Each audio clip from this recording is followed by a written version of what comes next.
What is going on, everyone? It's Brody back again with another tennis topic, and today's tennis topic is going to be my way of helping you understand what exactly is a power racket, whether you're looking online, whether you're looking in person, or someone's just talking to you about it. These are a few things to keep in mind just so that you know that what kind of racket you're actually talking about. Now, as the first point says on the whiteboard, one of the first things that you need to know is that power rackets typically come in 100 square inch head sizes or above. 198 are the two standard head sizes that most rackets and racket manufacturers are staying within right now. So with 100 being a little bit bigger, it's going to offer a little bit more help with spin and a little bit more help with power.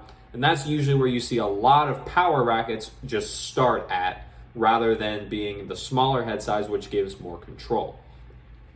Now, with the power rackets as well, you're usually looking at thicker beams. So if you take a look at your racket and you compare it to a control racket, which I talked about in a previous video, then the power racket, the beam will actually be, if this is your control one, the beam on a power racket will be this thick.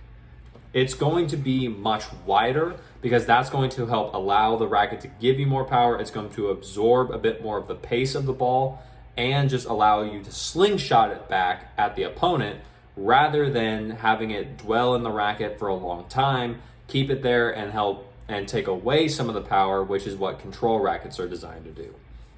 Now, with these power rackets, they're not very much controlled, like I was just mentioning, and that is for most of them. Usually these rackets are going to focus more on power, some of them focus more on spin. Control is not necessarily the biggest thing here, because either you are typically a beginner who's been starting out, you've been playing for a while, you just need something that's going to help you with power, you have a lot of control on your own, or you use a lot of topspin or just spin in general to keep the ball in play, and you just need something that's going to help you provide more power, and that's where the power rackets come in. They're not designed to be very control oriented for the most part, so you really want to make sure that you know how it's going to affect your game and what you really need help with before you go out and just buy a power racket. Now, on the upside though, these rackets are extremely helpful if you're just starting out to playing, or if you've been playing for a while and you really need something that's just going to help give you that little extra oomph or that little extra power that you've been looking for and you just can't seem to find after trying different strings, trying different tensions and all that. Sometimes it can be the racket itself. So if you're looking for, especially if you're looking for someone who's just starting out, or anyone you're talking to, they're just starting out, they're really wanting to make sure that they get a good racket that is going to work well for them, then usually you can start them off with a power racket. It's an easy way to get into the game because as people are starting out, they don't necessarily either know how to hit the ball right to where it goes in properly or goes far enough into the baseline that it makes a decent shot, or B, they spray the ball everywhere and they may want to look away from a power racket.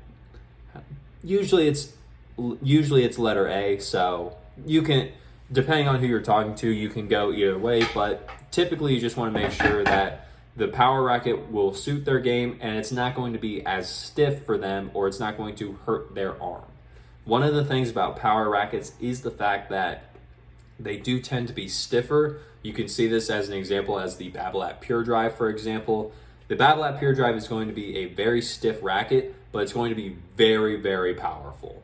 That stiffness, because the racket does not bend as much, that's what's going to allow the Babolat Pure Drive to just take the ball as it hits it and just rocket it back towards the opponent without the ball staying in the strings for too long. Just using this as a basic example, I know string and different types of string, different tensions can affect this. However, we're just talking basics here for someone who's new. The racket in itself will just launch the ball a little bit faster rather than having it sit in the strings to where it's going to take away some of the force. The Babolat Pure Drive will take all the force that's coming to it and then launch it even further. However, if someone is using a stiff racket and they're not used to that, or they've never used a stiff racket before, these stiff rackets can tend to cause tennis elbow or other injuries like that. So you have to be very careful about who you give these to and who's actually trying them, because you don't want to cause tennis elbow. We don't want to cause any injury at all. We want to avoid that as much as we can, because then if we get injured, we have a lot of medical expenses. We don't get to play tennis, and that's not fun. We want to keep playing tennis as much as possible, and that's why we actually make sure we know what we're talking about with our gear. Now, down here on this chart, I have a few different head sizes that you can look for. All of these would be technically considered power rackets. Now, if you look into specific frames, like this, in this section right here, we have the 100 to 104 head size. If you look at technically the Blade 104, the Blade 104 technically is going to be, some would say, a control racket because it is still in the blade line. However, since it has a 104 head size, which is bigger than the standard 98, which the blade usually comes in, or now the 100 that it comes in, the Blade 104 is going to have more power than the rest of the entire blade line. So that's where you can really start to look and just say, okay, bigger head size. While the racket may be designed for more control, because the racket head size is bigger, it's going to have more power than what I would normally think. And that's just an easy way to remember it, and that will hold true for almost any of the different variations that I have written down here. So, starting at the 100 to 104 head sizes, you usually have multiple different weight options. So we use the Wilson Ultra this time as an example. The Wilson Ultra comes in the Wilson Ultra, which is the standard weight. It comes in the Ultra, the 100L, which is a light version.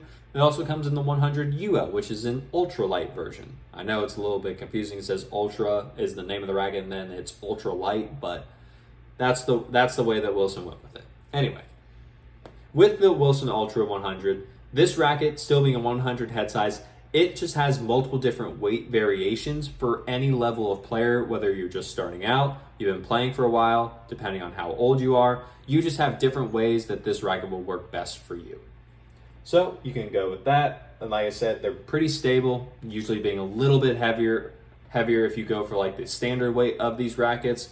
And that's where you can really just want to make sure you demo them, try them out, see which one works best for you, make sure that you're getting a racket that best fits your game without really going too far away to where it's going to hurt you more than it's actually going to help you.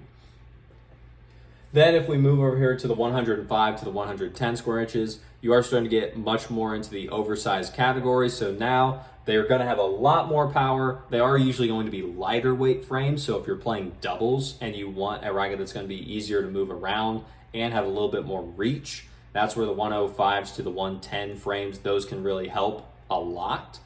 However, you do start to lose more and more control the higher in head size that you go.